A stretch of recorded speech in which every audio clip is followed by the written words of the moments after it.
Daime kasilarda goftara ila illallah.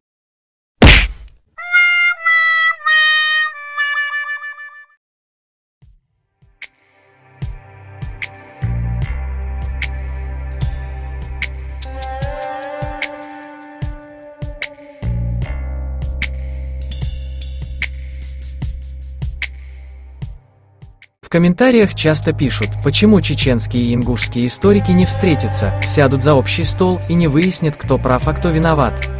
Это, конечно же, хорошая идея, но дело в том, что Академия наук Чеченской Республики неоднократно отправляла запрос к ингушской стороне, и даже лично Руслану Бузуртанову.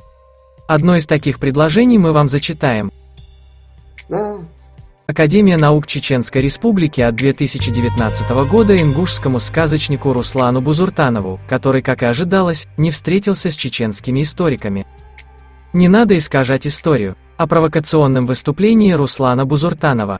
Вы человек немолодой, все мы ходим под Богом, всем предстоит предстать перед Его судом, зачем брать на себя лишний грех? Выдумывая разные мифы, фальсифицируя нашу историю и этнографию и разжигая тем самым межнациональную рознь. Мы, чеченские историки, этнографы, культурологи, философы, готовы к научному диалогу с ингушскими коллегами. Также Академия наук Чеченской Республики в 2012 году отправила запрос к своим ингушским коллегам, но вы сами догадываетесь, наверное, что из этого получилось, цитата. Директору ГУ Ингушский научно-исследовательский институт, профессору Дахкельгову.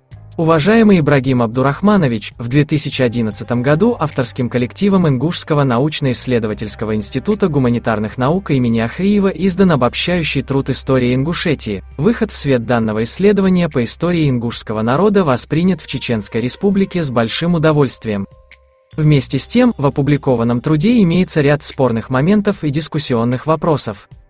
Академия наук Чеченской Республики 31 мая 2012 года проводит научный семинар по обсуждению обобщающего труда «История Ингушетии».